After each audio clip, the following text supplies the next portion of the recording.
반갑습니다. 아유, 예, 대표님. 반갑습니다. 예, 축하드립니다. 다시 한번. 감사합니다. 예. 그, 감회가 남다르실 건데요. 예, 어떻습니까? 국회에 이렇게 들어오시니까. 뭐, 우선, 개인적으로도 뭐, 당연히 감사한 일이고, 무엇보다도 저희 개혁신당 입장에서도, 이번에 어떻게 보면 자력으로, 한 진영에 기대지 않고 의석을 확보한 당이 저희 개혁신당밖에 없다고 해도 사실 과언이 아닙니다. 예. 조국혁신당 물론 저희보다 많은 의석을 확보했지만 어쨌든 더불어민주당과 특수관계에 있는 자매정당이라고 해도 과언이 아닐 것이고, 네, 저희 같은 경우는 물론 진영이 명확하지 않기 때문에 힘든 것도 있었습니다만은 저희 자력으로 저까지 또 마지막에 당선이 되면서 3명이라고 하는 어쨌든 당 운영의 어떤 최소 단위 같은 것을 마련했다라는 게 저는 굉장히 감사하게 생각합니다. 그래서 저희 개혁신당을 선택해 주신 분이 전국에 한 102만 분이 조금 넘는데 제 국회의원직에 한 51만 분 이상의 의지가 있다라고 생각하고 당연히 큰 책임감을 갖고 열심히 해볼 생각입니다. 예. 그랬을 때 이 22대 국회에서 개혁신당의 역할과 포지션, 네, 상당히 좀 어려울 수도 있다는 생각이 드는데 원내대표로서 어떻게 보십니까? 저희는 그렇게 어렵게 생각하지 않습니다. 그렇습니까? 늘 해왔던 대로 할 생각입니다. 그러니까 저희가 보면 각 당에서 소신 있게 활동하던 사람들이 모여 있는 정당입니다. 저도 그렇고 이준석 대표도 그렇고 허은하 대표도 그렇고, 그다음에 이제 민주당에서 오신 이번에 원내에 들어오시진 못했지만 이원욱, 조응천, 양양자, 양정수 이런 분들도 다 나름대로 소신 있게 또 용기 있게 의정 활동 해오려고 했던 분들입니다. 그래서 저희는 이번 22대 국회에서도 거의 멸종 위기종에 가깝지만은 몇 안 되는 소신파 정치인의 역할을 좀 해보려고 합니다. 지금 한국 정치가 저희 개혁신당을 제외한 나머지 당은 진영 논리에 완전히 갇혀 있거든요. 그러니까 저는 오히려 질문이 좀 잘못됐다고 생각합니다. 무슨 얘기냐면 많은 분들이 야, 개혁신당의 포지션이 불분명하다라고 얘기를 하는데 저는 한국 정치의 문제가 오히려 그 거대 양당들의 포지션이 너무 분명해서 문제라고 생각합니다. 아니 그렇잖아요. 어느 쪽은 대통령 방탄만 계속하고, 어느 쪽도 대통령 공격 내지는 이재명 대표 방탄, 이런 것만 해서 뻔하잖아요. 재미가 없어요. 그래서 저희 개혁신당은 뻔한 정치에서 좀 예상 외의 합리적인 길들을 좀 잘 찾아가는 그런 소신파 정당의 역할을 하고 싶습니다. 그러니까 지금 이제 국회가 반쪽짜리 개원이 됐는데 여기서도 한번 이렇게 실질적인 힘은 없다 하더라도 메시지가 중요한 거 아니겠습니까? 이거 어떻게 풀어야 된다고 보시는지요? 사실 간단한 문제는 아닙니다. 그래서 저희도 이제 의장 선출 정도는 같이 했었어도 되지 않나 하는 아쉬움이 있고요. 이게 과거의 전례가 어떻든 간에 제가 아무리 생각을 해봐도 어차피 의장은 의원식 의원이 되는 거고 의장 선출한다고 해서 상임위 독주 이런 거에 동의하는 건 아니지 않습니까? 의장 선출해 놓고 의장의 중재하에 여야가 보다 더 본격적인 타협을 해도 되는 것이고 그러니까 저도 이거를 상임위를 어떻게 쪼개라 뭐라라고 하는 디테일한 얘기까지는 모르겠지만은 결국은 서로 양보가 필요할 겁니다. 더불어민주당이 18개 다 가져가겠다, 법사위 운영이 다 가져가겠다라고 하는 거는 저는 좀 블러핑이라고 생각하고요. 그거는 좀 과도한 좀 일방 독주라고 생각하고 반대로 국민의힘이 법사위 운영이 과방위를 다 지키겠다는 것도 좀 과욕입니다. 그리고 과거의 전례들이 있다라고는 하지만 지금 국민의힘이나 윤석열 정부가 과거의 전례를 들어서 디펜스 하기에는 국민들의 신뢰를 너무 많이 잃었습니다. 그래서 일정 부분은 자기 희생을 해야 되지 않겠나 생각하고 결국 법사위 운영위 중에 하나 정도를 내주면서 타협하는 결론으로 갈 가능성이 높지 않겠나 저는 그렇게 일단은 예상하고 있습니다. 저는 이제 제가 대통령제도 그렇고 내각제 유럽 같은 경우도 그렇고 민주주의에서는 선거 결과에 다들 승복해야 되는 거 아닙니까? 그러면은 한 석이라도 많으면은 그 미국 같은 경우도 이 상임위원장을 갖다 그 당이 다 하지 않습니까? 그렇죠. 우리나라 이 관례와 관행이 독특한 것 같아요. 독특한 건 맞죠. 예. 근데 이제 우리 국회가 글쎄요, 이게 이제 뭐가 더 절대적으로 옳으냐라고 얘기하기 어렵습니다. 예전보다 우리가 보면은 좀 더 다수결, 표결 이런 쪽으로 가고 있죠. 사실 예전 국회들을 보면은 특히 소위 같은 데서는 거의 전원 합의가 원칙처럼 됐었지 않습니까? 예. 그러다 보니까 의원 한 명이라도 강하게 제동을 걸면은 이게 소위 문턱을 넘어가기가 쉽지 않고 예. 그런 점들이 있어서 너무 국회가 느린 건 아니냐라는 비판이 있기도 했지만 반대로 그렇기 때문에 어지간한 건 합의 처리되고 좀 법안이 만들어지는 속도나 이런 것들도 좀 적당하게 그래도 가끔씩은 좀 안정적으로 갔다라는 평가들도 있습니다. 그래서 뭐가 절대적으로 옳고 그르냐는 없는 것 같아요. 근데 지금 뭐 결국은 결정의 문제죠. 결정의 문제고 만약에 지금부터 그러면 한석이라도 많으면 다 독식하는 구조로 가겠다라고 한다면은 결국 그것이 새로운 관행이 되는 것인데 뭐 저는 그거는 좀 신중하게 볼 필요는 있다고 생각합니다. 나름의 지금까지 뭐 법사위나 이렇게 식으로 좀 나눠 가져가서 게이트 키핑을 하는 것도 완전히 잘못된 관행이라고 저는 생각하지는 않습니다. 좀 독특하긴 해도. 네. 그런데 법사위 자체가 거의 상원 역할을 하고 있는데 네. 이것도 바뀌어야 된다고 사실 여야 간에도 서로 의견들을 모으기도 했었어요. 뭐 법제위 사법위로 나누자 뭐 얘기부터 예. 시작해가지고 많은 부분들이 있었는데 그러니까 이게 참 어려운 문제입니다. 말씀하신 것처럼 뭐 늘 상원 역할하고 뭐 상임위 통과돼서 왔는데도 뭉개고 이런 거는 문제긴 문제인데 근데 사실 우리나라가 지금 보면 의원 입법의 수나 양이 너무 급격하게 늘고 있는 건 맞습니다. 그러다 보니까 다소 졸속으로 특히 뭐 과거에 보면 뭐 검수완박법 이런 것도 뭐 난장판으로 사실은 통과되기도 하고 그랬었던 게 있었기 때문에 최소한 뭐 법제위원회 역할을 하는 체계작구 심사를 하는 부분은 필요는 하긴 하거든요. 그래서 그거를 어느 정도 수준으로 이렇게 권한을 줄지는 좀 구체적인 운용의 묘가 필요하지 않나 싶습니다. 그러니까 우리 천 대표님께서는 민주당이 18개 상임위 전석을 독식하는 거는 조금 아니지 않나. 아니, 저는 그게 과거의 전례들에 비춰봤을 때 너무 급격한 전환입니다.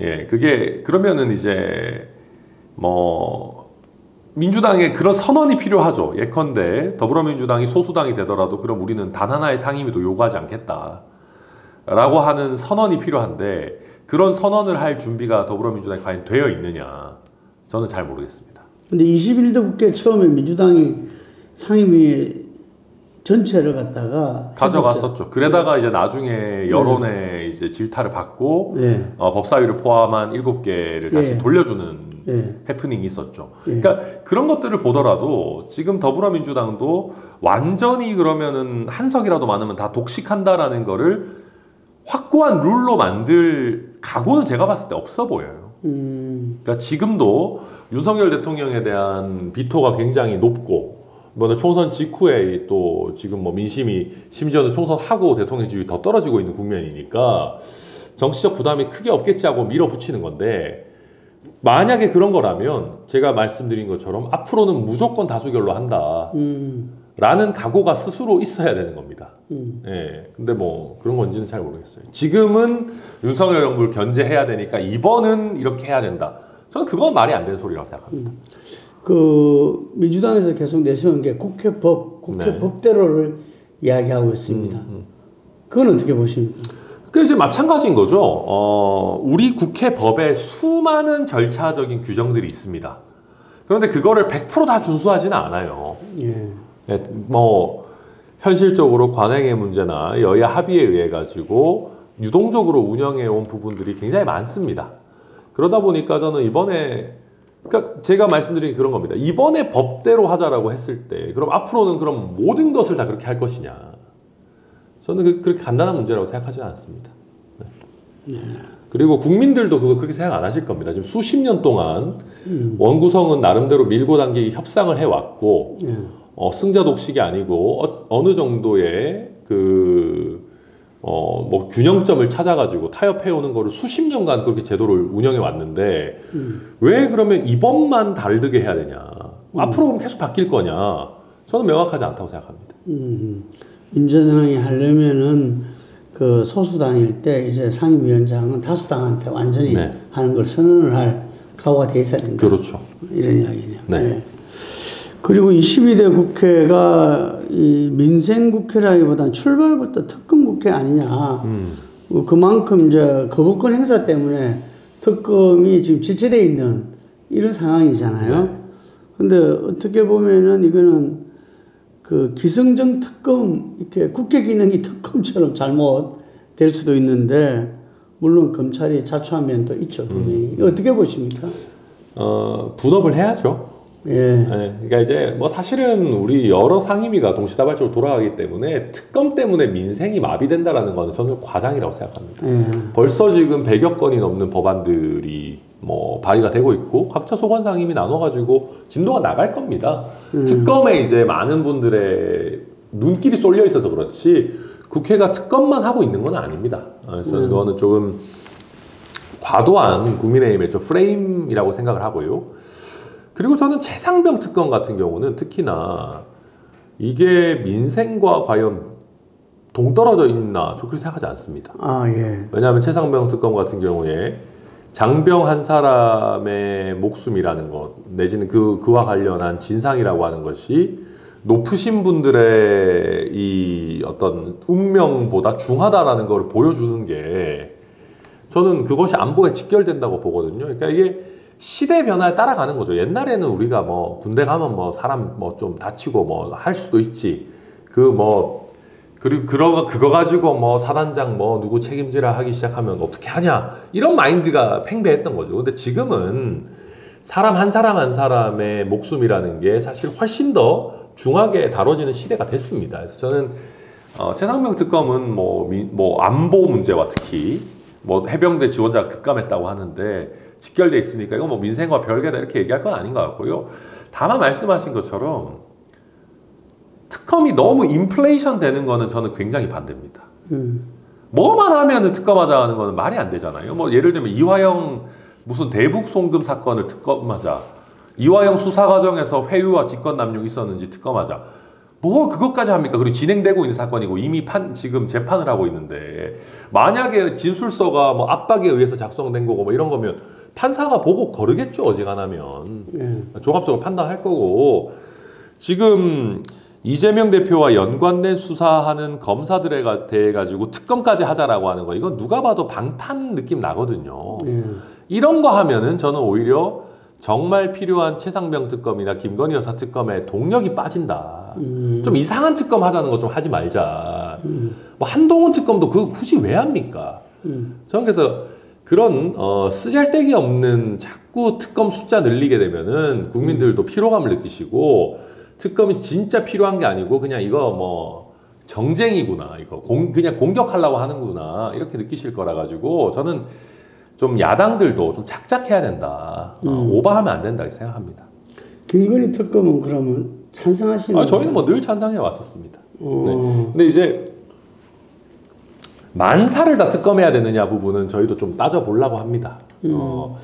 예를 들면은 일정 부분들은 뭐 굳이 특검까지 안 하더라도 제도 개선을 하거나 뭐 예를 들면 명품백, 디올백 받는 거 우리 다 받잖아요. 근데 그게 받은 본인에 대해 가지고는 김영란법상 처벌 규정이 없는 거 아니냐라는 법조계의 해석들이 많거든요. 그럼 그런 부분에 대해서는 저희가 그러면 김영란법을 좀 개정한다든지 제도 개선을 통해서 뭐 받는 거 다 찍혀 있는데 뭐 한다면은 과연 그러면 대통령실에 선물로 적절하게 등록이 되고 관리됐느냐 뭐 이런 부분은 좀 따져볼 부분들이 있겠습니다만은 김건희 여사에 대해서 그러면 만사 모든 걸 다 특검해야 될지 여부는 저희도 좀 곰곰하게 따져보겠습니다. 예. 주가 조작 부분들은 특검이 필요하다. 저희는 도이치모터스 뭐 부분은 특검하는 거에 대해서 늘 특검 필요성 인정해 왔습니다. 국정 브리핑 1호로 윤석열 대통령이 이른바 대항고래 석유 프로젝트를 발표하셨어요. 좀 뜬금없다 이런 생각이 들고 어제 보도에 따르면 호주에서 십수년간 석유 부분을 컨설팅형 부분이 철수했다. 네. 또 이건 또 뭐냐? 이게 이제 저는 아직은 좀 조심스럽게 지켜보려고 합니다. 전문가들 사이에서도 의견이 좀 다를 수도 있는 거고, 호주 업체가 철수했다고 해서 가능성이 무조건 없다 이렇게 단정하고 싶지 않습니다. 왜냐하면 저도 변호사인데 유수 로펌들 간에도 견해가 갈리는 경우들이 많이 있습니다. 실제 전문가들 사이에서도. 그렇기 때문에 단정하고 싶지 않고 국민의 한 사람으로서 잘 됐으면 좋겠습니다. 솔직히. 정말 천연가스, 석유가 많이 나와가지고 그 재원을 가지고 예를 들면 국민연금 부족분 같은데 우리가 보탤 수 있거나 하면 얼마나 좋겠습니까? 그건 차치하고, 다만 이제 제가 좀 슬펐던 거는 대통령이 브리핑 하니까 못 믿겠어요. 네. 오히려. 네, 저는 그냥 산업부 차관 정도가 나와가지고 그냥 조용하게, 그러니까 산업부 브리핑룸에서 석유공사 사장 정도 불러다 놓고 브리핑을 했다면은 훨씬 더 많은 분들이 신뢰를 하지 않았을까 싶습니다. 그리고 대통령이 이게 그런 겁니다. 대통령의 지지율이 이런 식의 20% 초반대에 가 있을 때는 백약이 무효입니다. 뭘 해도 지지율 올리기 위한 정치 쇼처럼 보입니다. 설령 이걸 정말 꼼꼼하게 보고 희망이 있겠다 해서 판단을 해서 했어도 누가 봐도 이거는 지지율 올리려고 쇼하는 거 아니냐 이렇게 보이지 않아요. 그러니까 대통령께서는 지금 석유 발견했다라고 브리핑 하실 게 아니고 본인의 신뢰도를 최소한 회복하기 위한 조치들을 먼저 하고 그 다음에 뭐라도 해야 됩니다. 본인의 신뢰도 회복하기 위한 건 뭡니까? 공정과 상식 아니겠습니까? 최상병 특검도 좀 받으시고 김건희 여사 특검도 예를 들면 그런 얘기하면 좋잖아요. 내가 조국 대표 수사했던 것보다 김건희 여사 수사를 더 엄격하게 하기를 주문한다. 나는 내 가까운 사람들에게 보다 엄격한 자세를 취하겠다. 그게 내로남불이 아니고 공정과 상식이다. 그런 식의 이제 뭔가 액션이 나오고 본인이 국민들의 지지를 받고 신뢰를 받았던 최소한의 요건을 회복시켰고 나서 그 다음에 뭘 얘기를 하셔야지. 지금은 얘기해봐도 큰 의미가 있겠나. 또 부산 엑스포도 있었고.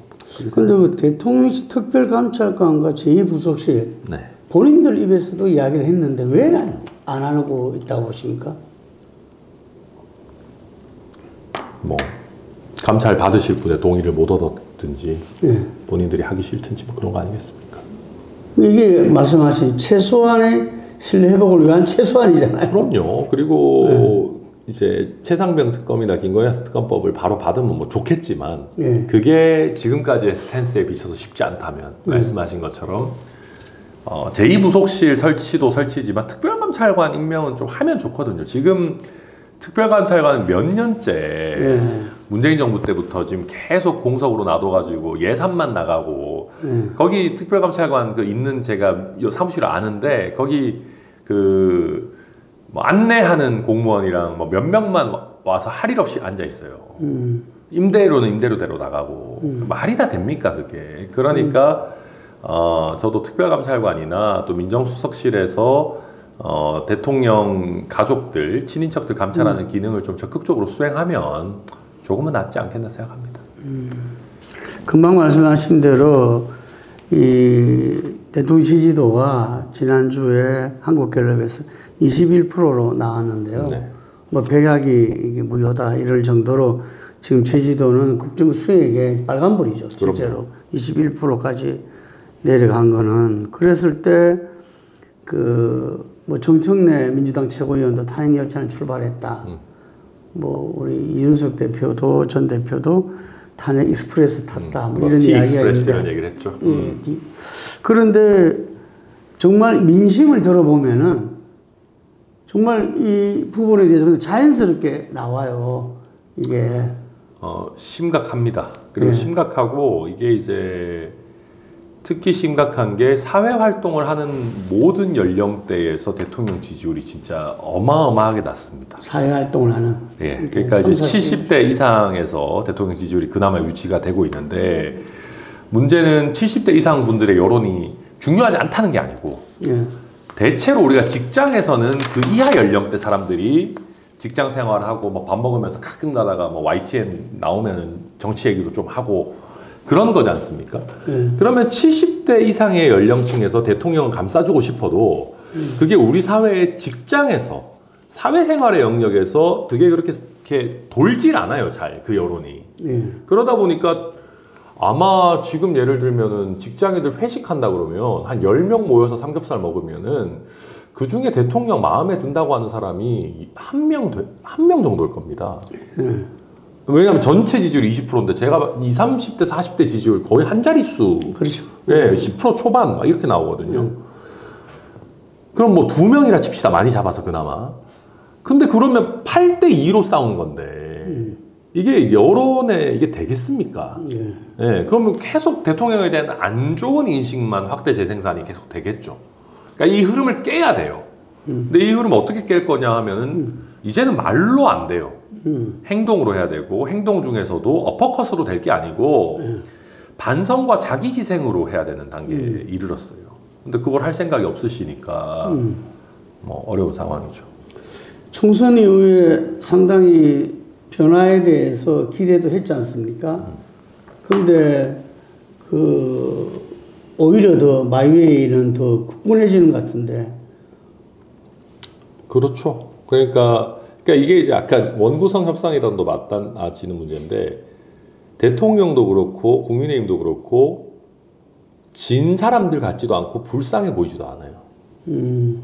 그러니까 민주당의 독주를 막아주십시오 이러려면은 본인들이 좀 불쌍해 보여야 되거든요. 좀 짠해 보여야 됩니다, 사실은.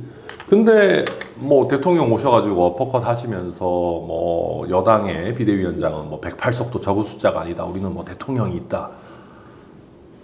그러면은 더불어민주당 입장에서 어떻게 일방 독주를 포기하기가 쉽겠습니까, 이게?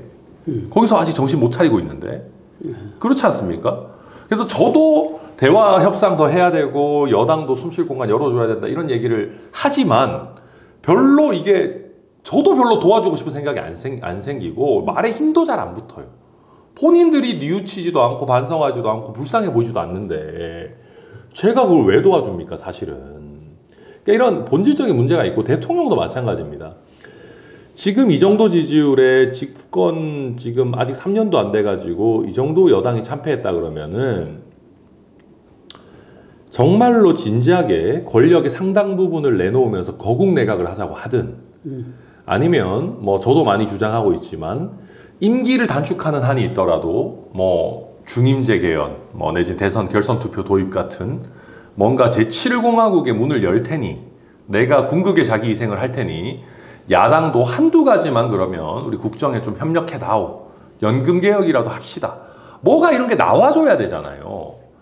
근데 그런 게 하나도 없이 뭐 총리는 임명한다고 했다가 계속 뭉개고 장관들만 몇 명 뭐 거기야 뭐 야당이 동의 안 해줘도 어떻게든 임명하니까 할 수 있으니까 그냥 하겠다. 뭐 아무런 지금 반성이나 성찰이 없어 보이는 거죠. 자, 그럼 여당인 국민의힘에서 우리 전 대표는 끝까지 변화를 추구하다가 탈당했지 않습니까? 예. 그런데 국힘은 어떻습니까? 좀 변화는 있을 수 있겠습니까? 제가 볼 때는 마지막 기회가 이번 전당대회 때가 마지막 기회 아닌가 싶은데. 잘 모르겠습니다. 전당대회 때도 정말 잘 모르겠고 이번 전당대회 때도 의미 있는 변화가 일어날 가능성은 저는 적다고 봅니다. 왜냐하면은 제가 김기현 대표랑 같이 전당대회를 당시에 국민의힘 당대표 선거를 치러봤지만은 조직표라고 하는 것이 생각보다 굉장히 무섭습니다. 지금은 윤석열 대통령과 한동훈 위원장의 관계가 저는 뭐 아주 안 좋다고 생각합니다. 뭐 최악이라고 생각하고 대통령께 지금 가가지고 이준석과 한동훈 중에 누가 더 미우세요 하면은 저는 한동훈 위원장을 고를 거라고 생각합니다. 이재명과 한동훈 중에 누가 더 싫으세요라고 해도 저는 답이 간단치 않을 거라고 생각을 하는데 가까이 있는 사람한테 배신당하면 더 믿겠죠. 그렇죠. 거기야 뭐 원래 경쟁자고 적인 거고 저는 그래서 한동훈 위원장이 더 미울 거라고 보는데 그러면 지금은 친한 지지층이라고 하는 게 두 분의 실제 사이와 상관없이 친윤 지지층과 어쨌든 섞여 있습니다. 그렇겠죠. 예. 예. 그리고 당원들도 그게 그냥 애매모호한 상황으로 가고 있다고 저는 봅니다. 그런데 전당대회가 만약에 본격화돼서 대통령께서 한동훈을 쳐야 된다, 내치겠다라고 하는 메시지를 본격적으로 내고 누구 하나를 지난번처럼 또 밀기 시작하면 저는 지금 정도 수준 상황에서는 뭐 현역 의원이든 원외 당원협위원장들이든 대부분 또 용산의 뜻에 따를 가능성이 높다. 저는 그래서 한동훈 위원장이 출마하더라도 당선될 가능성이 저는 뭐 생각보다 굉장히 낮다. 지금 여론조사에서 당신 민심에서 다 높지만 실제 결과 네. 진행해서 가지고는 그래 되기 어려울 거다. 저는 쉽지 않을 거라고 봅니다. 왜냐하면 지금은 대통령과 한동훈 위원장의 이 상호 불신, 불화가 지지층에게까지 이연되지는 저는 않았다고 봅니다. 그러면 지지층 입장에서도 어떤 선택을 해야 되냐면 집권 3년 차에 대통령을 버리고 대통령이 죽어도 안 된다고 하는 사람을 당대표로 세울 거냐. 그 판단을 해야 됩니다. 그거는 여당의 당원, 여당의 지지층 입장에서는 아주 고통스러운 판단이 될 겁니다. 그러면은 한동훈 위원장, 전 위원장이 제가 볼 때는 그 전당대회에 나온다면은 네. 어쨌든 간에 민심이 따른 메시지를 추천하면서 나오지 않을까. 근데 문제는 민심에서도 별로 인기가 없어요. 거기는 민심이 봤을 때는 그냥 윤석열 아바타입니다. 네. 그리고 만약에 그걸 하고 싶다면은 예. 최상병 특검이나 김건희 여사 특검에 대해서 아주 전향적인 입장을 밝히면서 그렇죠. 나는 윤석열 대통령과 다르다.